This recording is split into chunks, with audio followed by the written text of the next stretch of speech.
అందరికీ నమస్తే. ఆంధ్రప్రభకు స్వాగతం. నేను మీ సంతోషి. బాలయ్య గారు ఒక ఈవెంట్‌లో మాట్లాడిన మాటలను బట్టి చాలామంది నెటిజన్స్ కామెంట్స్ అయితే చేస్తున్నారు.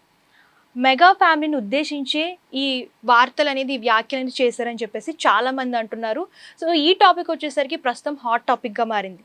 దీని గురించి మనకి క్లియర్‌గా ఎక్స్‌ప్లెయిన్ చేయడానికి మూవీ అనలిస్ట్ అయినటువంటి భరద్వాజ్ గారు మనతో పాటు ఉన్నారు.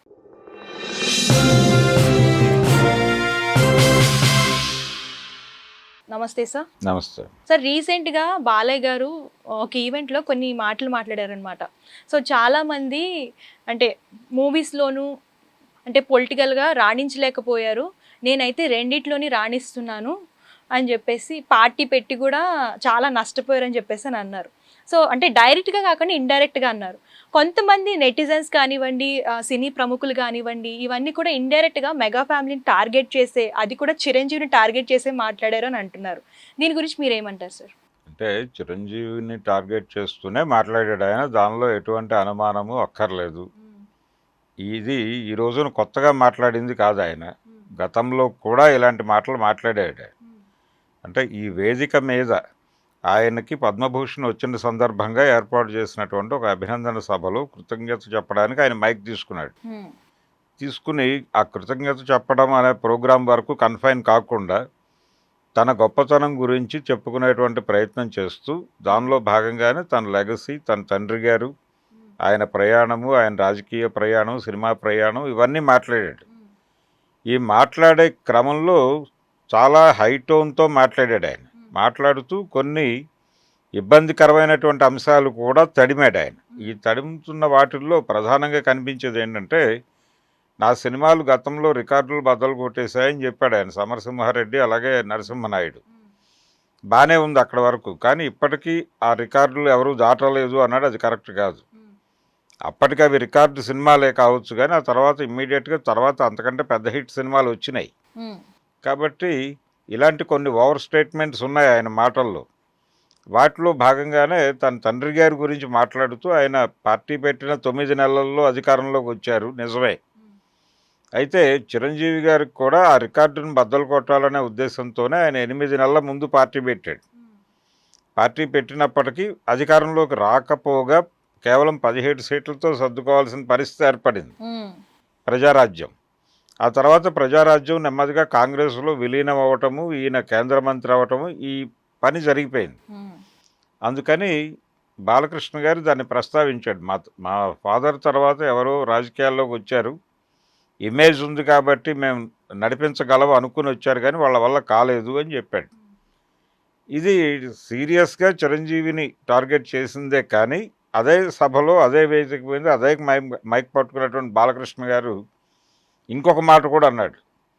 చిరంజీవి నాకు మంచి స్నేహితుడు అన్నాడు.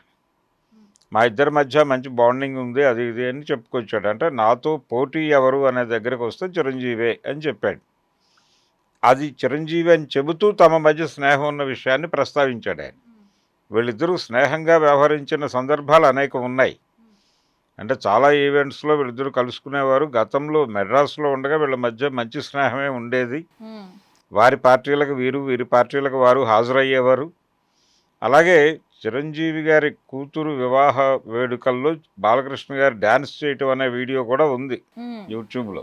ఇలా వాళ్ళిద్దరి మధ్య ఒక సన్నిహిత సంబంధం ఉంది. అలాగే గతంలో ఒకసారి చిరంజీవి గురించి ఇలాగే మాట్లాడితే బాలకృష్ణ గారు ఇలా మాట్లాడుతున్నారు, మీరు ఎలా రియాక్ట్ అవుతారు అంటే ఆయన చెప్పాడు, ఏదో చిన్నపిల్లాడి మనస్తత్వం అవుతుంది, దాన్ని సీరియస్గా పట్టించుకోకండి అన్నాడు ఆయన.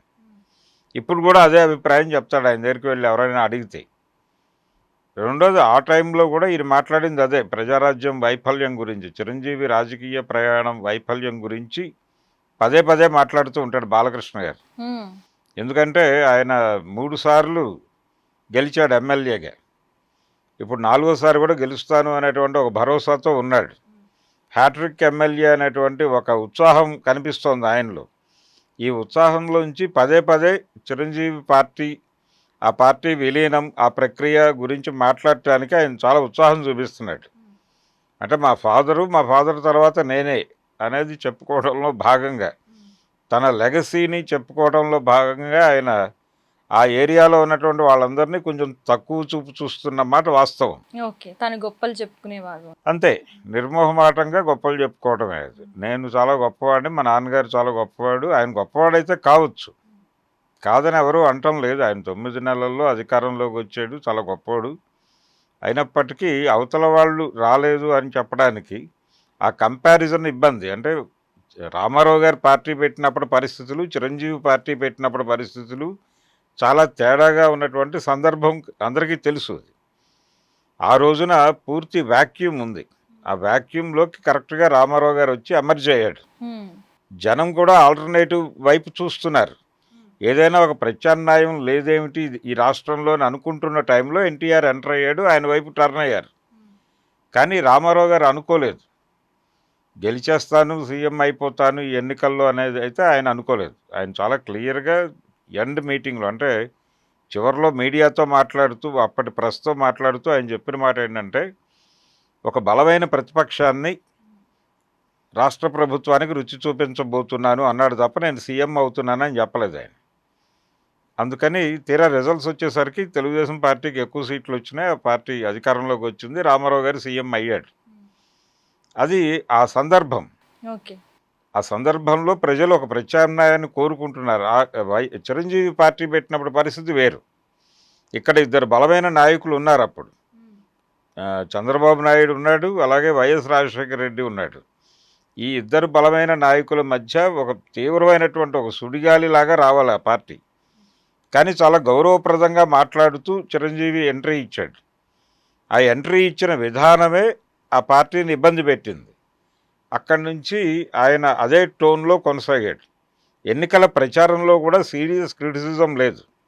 రామారావు గారు చాలా అగ్రెసివ్గా తిట్టేవాడు కాంగ్రెస్ పార్టీని, విచిత్రంగా తిట్టేవాడు. అంటే కుక్కమూతి పిందెలు ఇలాంటి పదాలన్నీ వాడేవాడు ఆయన. వాడటం మాత్రం కాకుండా తెలుగువాడి ఆత్మగౌరవాన్ని ఢిల్లీ నడివీధుల్లో తెగనమ్ముతున్నారు, ఇలాంటి ఉపమానాలన్నీ చెప్పేవాడు ఆయన కాంగ్రెస్ పార్టీని టార్గెట్ చేయటానికి. ఆ దూకుడుగా మాట్లాడటము, అగ్రెసివ్గా తిట్టటము అనేది వర్కౌట్ అయింది ఆయనకి. చిరంజీవి గారు అలాంటి ప్రయత్నం చేయలేదు, గౌరవప్రదంగానే మాట్లాడాడు ఆయన. ఇది వర్కౌట్ కాలేదు అనేది కొంతమంది అభిప్రాయం. ఏది ఏమైనప్పటికీ ఆయన సక్సెస్ అయ్యాడు, ఈయన కాలేకపోయాడు, దానికి రీజన్స్ ఉన్నాయి. ఆ టైం వేరు, ఈ టైం వేరు అనేటువంటిది అనుకోవాలి. ఒక ప్రాంతీయ పార్టీ ఎమర్జ్ అయిపోయి సక్సెస్ఫుల్గా పవర్లో 3 సార్లు అధికారంలోకి వచ్చేసి ఉన్నటువంటి పార్టీ అది. ఆ పార్టీతో కంపారిజన్ చేస్తూ మాట్లాడటం అనేది ఇబ్బందికరం. ప్రజారాజ్యం ఎమర్జ్ అయినప్పుడు, తెలుగుదేశం ఎమర్జ్ అయినప్పుడు ఇక్కడ ప్రాంతీయ పార్టీలు ఏవీ లేవు, ఒకటే జాతీయ పార్టీ ఉంది, కమ్యూనిస్టులు ఉన్నారు. కాబట్టి ఒక పెద్ద వ్యాక్యూమ్ ఉండగా ఆయన ఎంట్రీ ఇచ్చాడు, అది వర్కౌట్ అయింది ఆయనకి. చిరంజీవి వచ్చే నాటికి పరిస్థితి అది కాదు. ఒక బలమైన ప్రాంతీయ పార్టీ ఉంది, ఒక బలమైన జాతీయ పార్టీ ఉండగా ఈయన ఎంట్రీ ఇచ్చాడు. ఆ యుద్ధం జరిగింది, ఆ యుద్ధంలో ఆయన ఓడిపోయాడు, అయిపోయింది, ఆ స్టోరీ అయిపోయింది.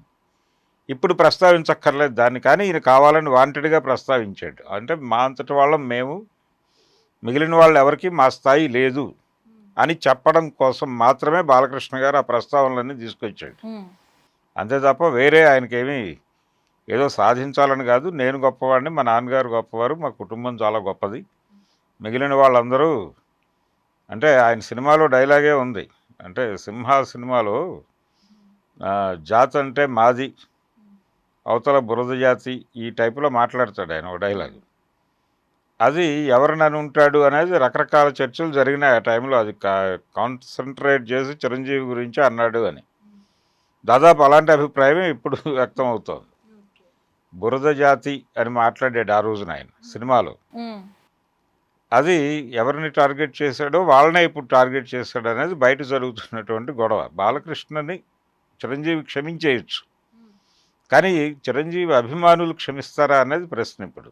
అంటే దీనివల్ల మెగా ఫ్యామిలీ అలాగే నందమూరి ఫ్యామిలీ మధ్య విభేదాలు ఏమైనా వచ్చే అవకాశం ఉందంటారా అసలు? లేదు లేదు, అంటే పొలిటికల్గా ఏదైనా తేడా జరుగుతుందా, పవన్ కళ్యాణ్ ఏమైనా రియాక్ట్ అవుతాడా అనే చర్చ జరుగుతోంది. కానీ పవన్ కళ్యాణ్ కూడా దీనిలో రియాక్ట్ కాడు.